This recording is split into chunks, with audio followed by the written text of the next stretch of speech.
Assalamualaikum warahmatullahi wabarakatuh. Kembali lagi di channel Berita Mistis. Untuk kisah kali ini masih melanjutkan dari kisah yang sebelumnya. Sebuah kisah yang ditulis oleh Wahyu Aryan TN. Sebuah kisah yang berjudul Mendaki di Antara Dua Dunia. Dan sebelum kita lanjut ke ceritanya, tekan dulu tombol like video ini dan jangan lupa tekan juga tombol subscribe channel ini dan nyalakan juga lonceng notifikasinya agar tidak ketinggalan cerita-cerita lainnya dari channel ini. Buat teman-teman yang pengen membaca langsung ceritanya, nanti silahkan saja kunjungi linknya yang nanti akan saya sertakan di kolom deskripsi. Seperti apa untuk lanjutan dari kisah ini? Langsung saja kita masuk ke ceritanya.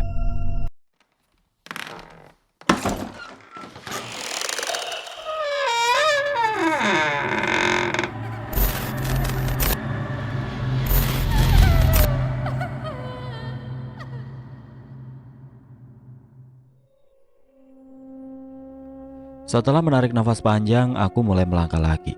Di ujung, raksasa itu sudah menungguku. Saat semakin dekat, sosok raksasa itu semakin terlihat jelas dengan kedua mataku.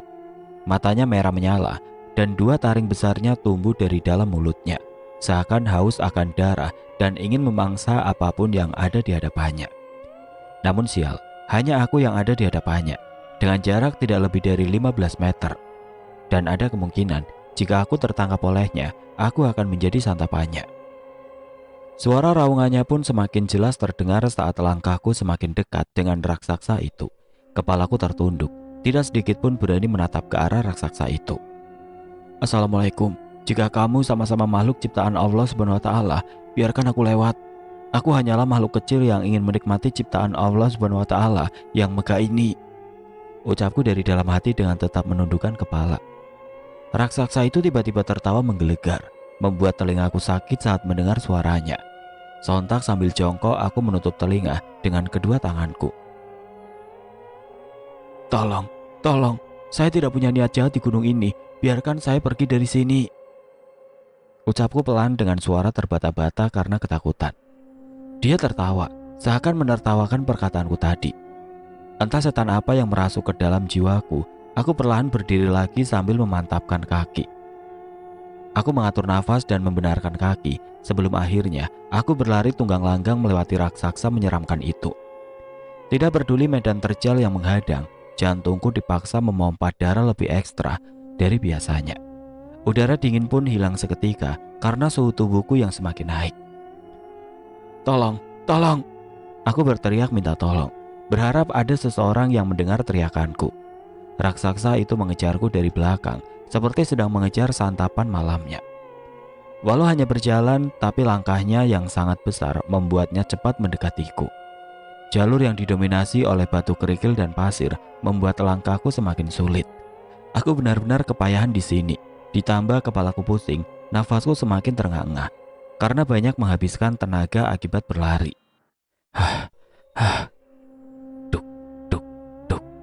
Suara nafas dan detak jantungku saling berlomba siapa yang paling cepat keluar. Hingga langkahku sampai pada dua pohon kembar yang tumbuh tinggi saling berhadapan.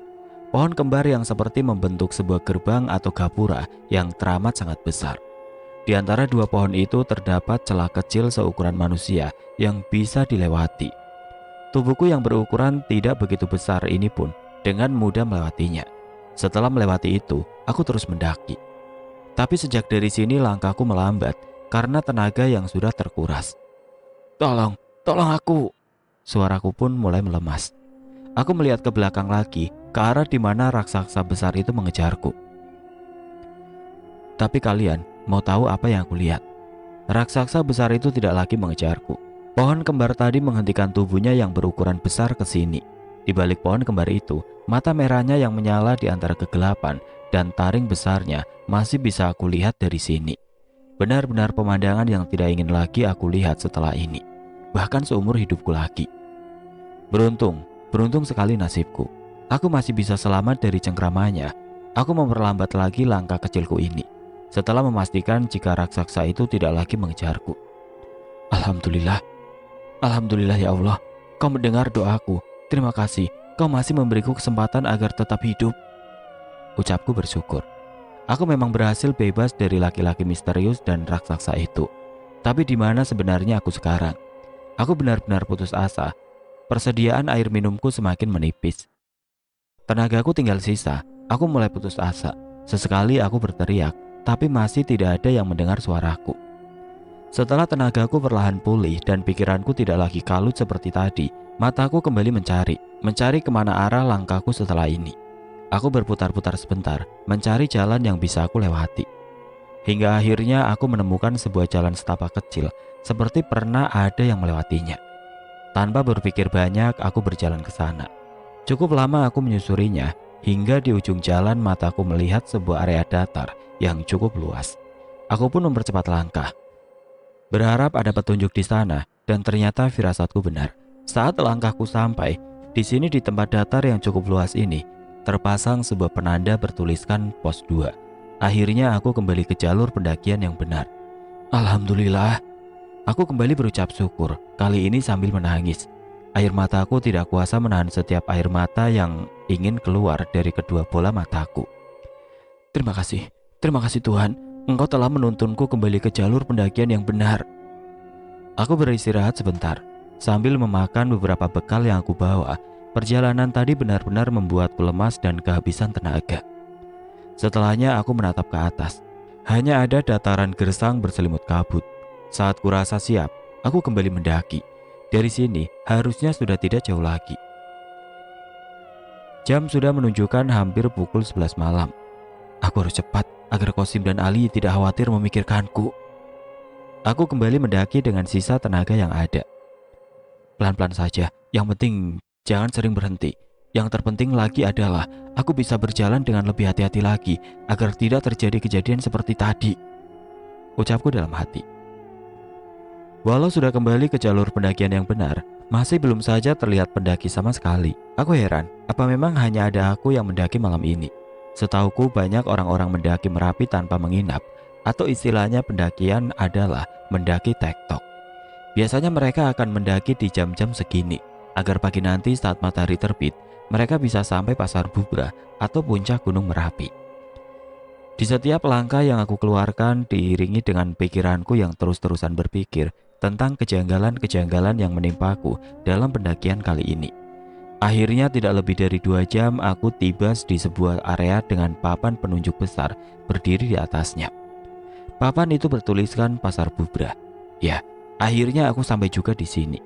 Di sini, kabut sudah sedikit tersapu. Samar-samar Gunung Merapi dengan kawah di atasnya semakin terlihat dekat dari sini. Tanpa istirahat lagi, aku lantas mencari di mana kedua temanku yang tendanya berdiri. Tenda warna merah, bermerek, kata Qasim melalui pesan singkat sebelum ia berangkat. Dengan petunjuk itu, aku bergerak mencari tenda miliknya. Setelah agak turun dan berada di area yang lebih luas lagi, aku baru sadar, ternyata ada cukup banyak tenda berdiri di sini. Artinya, seharusnya ada banyak pendaki yang mendaki hari ini. Dan anehnya, aku tidak menemui salah satu dari mereka sama sekali selama di jalur pendakian. Sudahlah. Aku menepis segala pikiran kotorku sekarang. Aku harus cepat menemukan di mana Qasim dan Ali berada, agar aku lekas bisa istirahat. Setelah lama mencari, memperhatikan satu persatu tenda di sana, akhirnya aku menemukan keberadaan Qasim dan Ali. Qasim, Ali, panggilku dengan suara agak keras setelah melihat tenda merah yang sedikit terbuka. Edi, akhirnya kamu sampai di sini. Lama sekali, ucap Qasim. Kemarilah, masuk dulu agar badanmu hangat dulu. Ali memberiku susu hangat saat aku sudah berada di dalam tenda. Memangnya kamu naik jam berapa tadi? Tanya Ali sambil menyodorkan secangkir kecil berisi susu hangat. 4:30 sore dari base camp. 4:30? Ini sudah lewat tengah malam loh, Ed. Kenapa kamu baru sampai sini? Selah Qasim kepadaku. Iya, jalan aja dari tadi. Aku kan baru pertama kali kesini. Sudahlah, aku baru sampai, badanku lelah, aku mau istirahat dulu, kataku kepada Qasim dan Ali. Qasim menatapku curiga. Dia lantas berbisik kepada Ali. Melihat mereka, aku tidak begitu peduli. Aku memilih menggelar sleeping bag, lalu bersembunyi di dalamnya. Ed, apa kamu sudah makan? Kok mau langsung tidur? Oh iya, seketika aku teringat dengan perutku yang terus berdendang sedari tadi. Nih, aku buatkan mie instan. Ali memang pengertian kepadaku. Tidak lama aku yang sudah kelaparan langsung melahap mie instan itu tanpa jeda. Kamu sudah seperti manusia yang belum makan 3 hari, Ed. Lahap sekali. Ah, nikmat sekali. Ed, serius, tidak terjadi apa-apa tadi? Kosim bertanya lagi kepadaku. Sebuah pertanyaan dengan raut wajahnya yang curiga kepadaku. Iya, Ed. Aku lihat wajahmu berbeda. Ada apa sebenarnya? Mendengar pertanyaan mereka berdua, aku bingung harus menjawabnya dari mana. Apa mereka akan percaya jika aku cerita kalau aku tersesat dan dikejar raksasa di bawah sana? Besok saja aku cerita di bawah. Seakan mengerti isyaratku, Kosim dan Ali mengangguk dan berhenti menanyaiku. Sudahlah, tidur.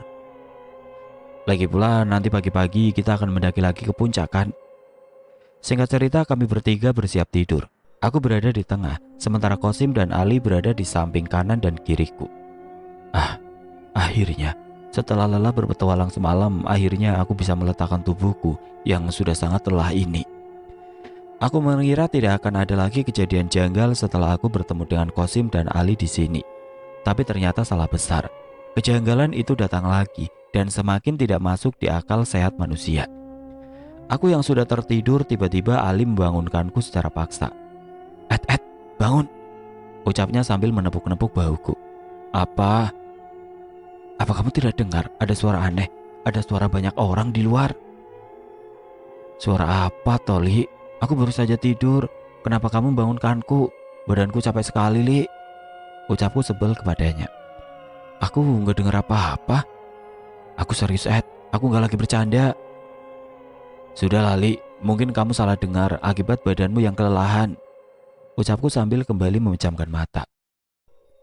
Tapi belum lama setelah aku menutup mata lagi, sebuah suara gamelan tiba-tiba muncul yang entah dari mana arah datangnya. Aku tercekat. Itu Ed. Apa kamu tidak mendengarnya? Jelas sekali loh suaranya. Mengetahui itu aku dan Ali lantas duduk. Lalu membangunkan Kosim yang masih damai dengan alam bawah sadarnya. Sim, aku membangunkannya. Saat matanya terbuka, dia juga tercekat dengan suara gamelan di luar sana. Suara apa itu? Diam dulu, Sim, ucap Ali dengan suara pelan. Kami bertiga duduk melingkar dan saling menatap satu sama lain, sambil mendengarkan di setiap alunan gamelan yang sedang bermain di luar tenda. Cukup lama kami bertahan di posisi ini. Kapan itu akan hilang? Seolah memberiku sebuah sajian lagi setelah pertanyaanku itu, tiba-tiba kerincing-kerincing suara delman terdengar dari kejauhan dan semakin mendekat. Kenapa ada delman di sini? Bersamaan dengan suara delman, suara angin yang dari tadi menyertai kami tiba-tiba berubah menjadi suara ramai orang-orang yang sedang berkumpul. Ramai sekali, kami bertiga seperti sedang berada di tengah-tengah keramaian yang muncul tiba-tiba. Suara ramai orang-orang lalu lalang, kerincing delman, dengan dilatari oleh sayup-sayup suara gamelan, sangat kentara kami bertiga dengarkan dari balik tenda. Apa yang harus kita lakukan? Bagaimana ini? Pertanyaan demi pertanyaan keluar dari mulut kami bertiga. Rasa takut pun seketika hadir di antara kami. Malam yang aku harapkan menjadi malam yang tenang sepertinya sirna sudah. Tenang, jangan panik. Aku tahu kalian takut, aku pun begitu. Tapi usahakan kita tetap tenang. Di antara kemelut malam itu tiba-tiba aku teringat dengan Pak Gun. Bapak-bapak yang aku temui di awal pendakian tadi yang memberiku sebuah pesan. Di atas sering ada pasar. Jika nanti kamu menemuinya, belilah satu, apa saja. Jangan sampai kamu tidak membeli apa-apa dari sana. Hitung-hitung membantu mereka. Begitu isi pesannya. Tadi saat baru mulai mendaki, aku papasan dengan bapak-bapak. Sepertinya warga lokal. Aku diberi pesan aneh darinya. Awalnya aku hanya mengira itu sebuah angin lalu belaka. Gimana pesannya, Ed? Tanya Ali. Jika menemui sebuah pasar di sini, aku diminta membeli satu dagangannya, apa saja, dan itu harus dilakukan. Begitu pesannya. Kamu beneran, Ed? Tanya Kosim kepadaku. Aku mengangguk. Apa kamu yakin jika keramaian di luar itu adalah sebuah pasar?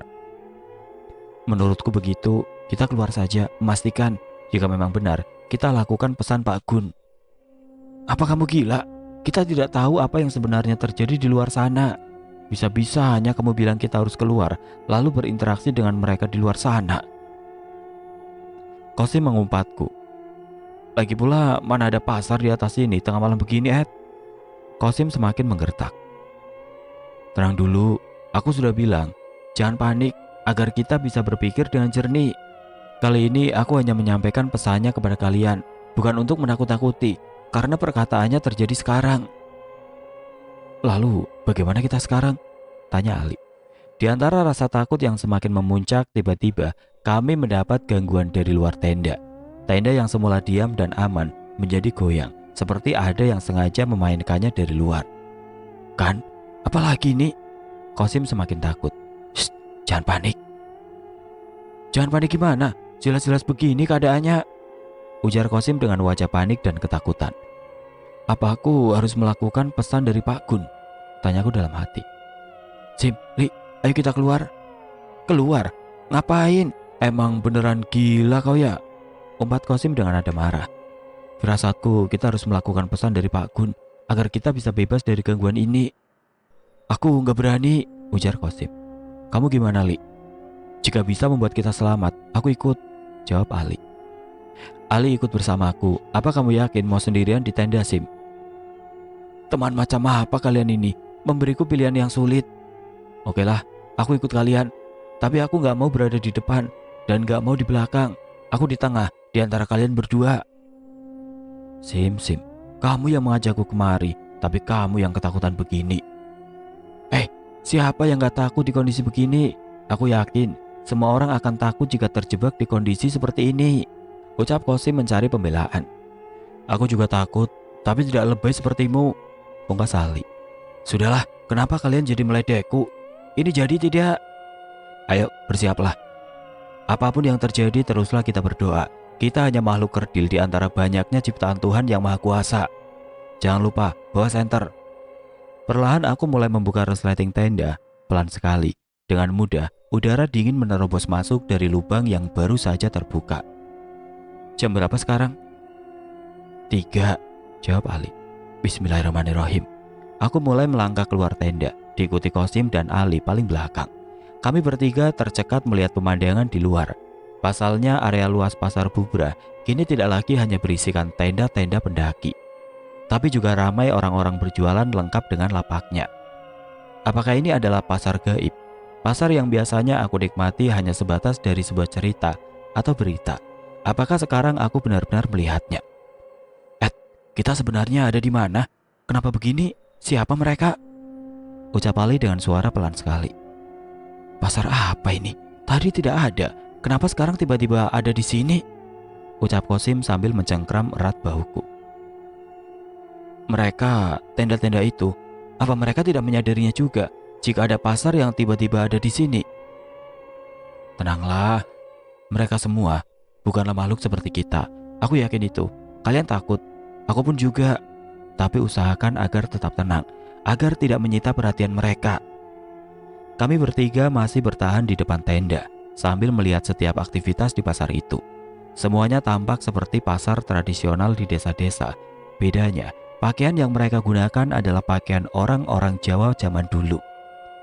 Selain itu, wajah dan kulit mereka terlihat pucat sekali, seperti tubuh mayat yang sudah 2 hari mati tapi belum disemayamkan. Ayo jalan. Aku mulai melangkahkan kaki ke dalam pasar itu. Orang-orang lalu lalang tanpa curiga. Ada 3 anak remaja dengan pakaian yang berbeda dengan mereka sedang masuk ke dalam area mereka. Namun belum sampai beberapa langkah, tiba-tiba aku terhenti. Pandanganku tersita oleh salah satu lapak yang dijaga oleh sosok nenek-nenek dengan rambut putih panjang terurai. Dia menjual potongan-potongan daging, tapi potongan-potongan daging itu bukanlah potongan daging biasa, melainkan adalah potongan tubuh manusia. Sim, lihat itu. Apa benar nenek itu menjual potongan-potongan tubuh manusia? Astagfirullah, aku gak mau lihat, Ed. Dari mana dia dapat potongan-potongan tubuh manusia seperti itu? Gimana kalau dia tahu jika kita bukan bagian dari mereka? Apakah kita akan dikoyak-koyak dan dimutilasi seperti yang ia dagangkan itu? Kataku kepada Kosim dan Ali. Terbuat dari apa mulutmu, Ed? Aku sumpah mulutmu kalau terus-terusan berkata begitu. Cepat, Ed, jalankan yang ingin kamu lakukan. Kita mau beli apa di sini? Cari saja yang menurutmu masih masuk akal jika dibeli. Aku bingung, Kakiku tertahan, harus membeli apa aku di pasar seperti ini. Pasar yang bahkan aku sendiri tidak tahu pasar apa dan dari mana orang-orang di dalamnya. Dengan cepat mataku melihat ke setiap arah pasar itu. Mencari ke pedagang mana aku bisa menjalankan pesan dari Pak Gun. Setelah dengan cermat mencari, jatuhlah pilihanku. Sim, Li, kita jalan lagi. Teruslah kalian menyebut nama Allah agar kita bertiga selamat dari sini. Aku mulai maju dengan langkah pelan dan hati-hati, menuju ke lapak pedagang yang ingin aku tuju, diikuti Kosim dan Ali di belakangku. Ed, percepat langkahmu, suruh Kosim saat kami bertiga sampai di tengah-tengah pasar. Berada di sini membuat kami bertiga merinding. Keringat dingin mengalir dari balik baju dan jaketku. Sudah, sekarang kamu pegang pundakku. Suruh Ali juga pegangan ke pundakmu. Di sana sedikit lagi kita sampai, ucapku kepada Kosim. Setelah melewati rentetan kejadian seram semalaman, membuat keberanianku secara alami bertambah kuat. Tidak berselang lama kami bertiga sampai di sebuah lapak yang dijaga oleh anak laki-laki yang kuperkirakan berusia 12 tahun. Aku memilihnya karena di lapaknya lah barang yang dijual terlihat tidak asing bagiku. Bungkusan-bungkusan mie instan, jajanan, dan air mineral terlihat berjejer di atas meja kecil miliknya. Beli apa, Mas? Tanyanya dengan bahasa Jawa yang sudah secara langsung saya rubah ke bahasa Indonesia. Anak-anak itu bertanya pada kami bertiga dengan nada pelan dan raut muka yang datar. Plak, Kosim memukulku. Cepatlah. Ambil mie instannya saja, Ed, terang Ali. Ini berapa, Dek? Tanyaku sambil mengambil 2 bungkus mie instan. Anak itu lantas mengangkat tangannya sambil mengacungkan ketiga jarinya tanpa mengeluarkan suara. Awalnya aku bingung dengan yang dia lakukan. 3.000, ucap Ali. Anak itu lalu mengangguk. Saya beli 2, Dek. Aku meraba kantung celana dan jaketku, namun naasnya tidak ada uang sama sekali di kantongku. Kalian bawa uang gak? Di kantongku gak ada uang. Nih, Ali menyodorkan 2 lembar uang bernilai Rp6.000. Matur nuwun, ucap anak-anak itu sambil menyatukan kedua telapak tangannya dan mengarahkannya di dada. Sudah, Ed, kita bisa kembali ke tenda sekarang, tanya Kosim. Sudah, ayo kita balik ke tenda. Pegang pundakku lagi, ucapku sambil membalikkan badan.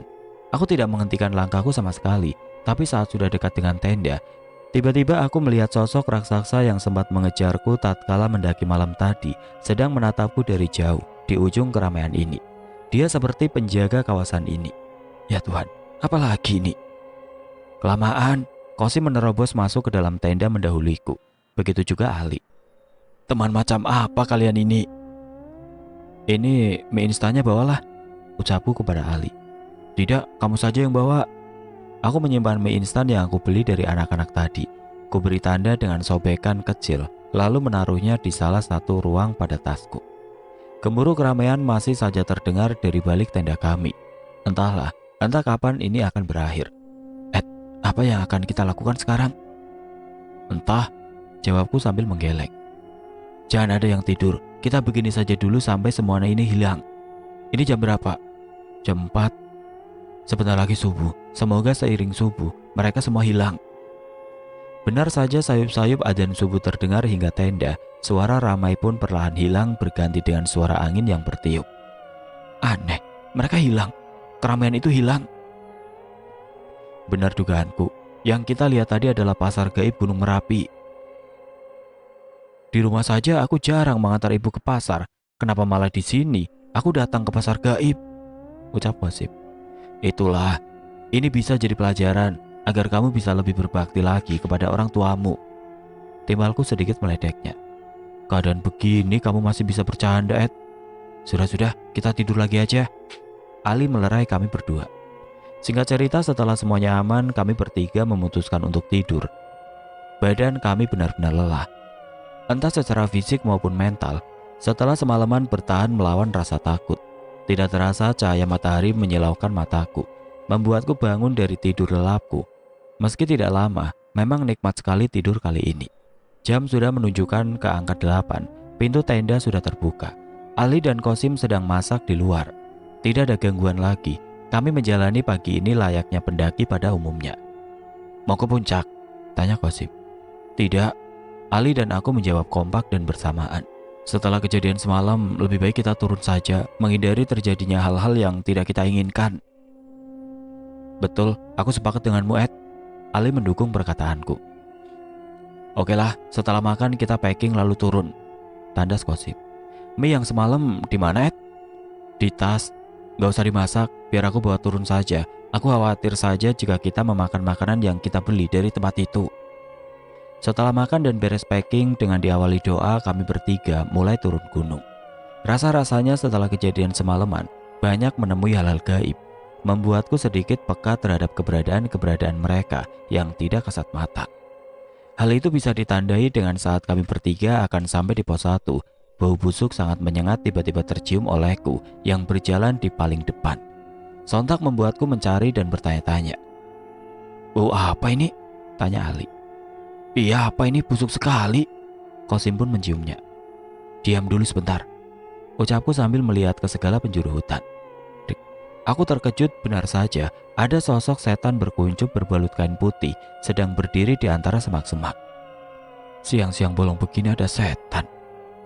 Aku keheranan, pasalnya baru pertama kalinya aku menjumpai setan siang-siang begini.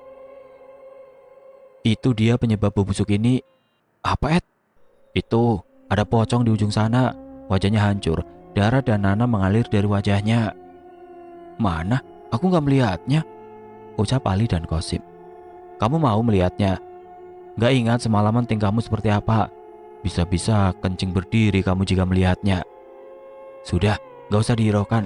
Kita terus turun aja, agar cepat sampai. Singkat cerita, saat hampir jam 2 siang, kami bertiga sampai di base camp pendakian. Tapi di sini, Kosim terlihat berbeda. Dia yang dari tadi berjalan paling belakang, sekarang hanya duduk diam sambil matanya menatap jauh ke arah Merapi. Sim, kamu kenapa? Anak-anak tadi yang kamu beli dagangannya, dia dari tadi mengikutiku. Dia mengajakku kembali ke sana lagi. Serius? Jangan bohong kamu, Sim. Iya. Biarkan saja, jangan kamu tanggapi ajakannya. Berdoa saja agar dia cepat pergi darimu. Kita istirahat dulu sebentar sebelum pulang. Setelah dirasa cukup, kami bertiga pulang. Kosim berboncengan dengan Ali, sementara aku sendiri saat sampai di rumah dan hendak mengeluarkan barang-barang di dalam tas. Tanganku meraba sebuah benda aneh berada di dalam tasku. Apa ini? Oh, mie instan kemarin. Aku baru mengingatnya. Setelah ingat, cepat-cepat aku merogoh bagian tas yang kemarin kupakai menyimpan mie instan yang aku beli dari pasar gaib. Namun setelah mencarinya, tidak ada apa-apa di dalam tas. Aku tidak mungkin lupa, kemarin ada di sini. Aku mencarinya lagi. Sebuah barang aneh tiba-tiba muncul di dalam tasku. Apa itu? 2 bongkah batu berbalut daun-daun yang telah kering. Ya Tuhan, apakah mie instannya berubah menjadi batu dan daun ini? Aku benar-benar tidak percaya dengan semua ini. Ya Allah, semoga Engkau selalu melindungiku. Sehari setelah pendakian itu, badanku dilanda demam tinggi dan berkali-kali muntah. Aku mencoba menghubungi Ali dan Kosim, menanyakan bagaimana kabarnya sekarang.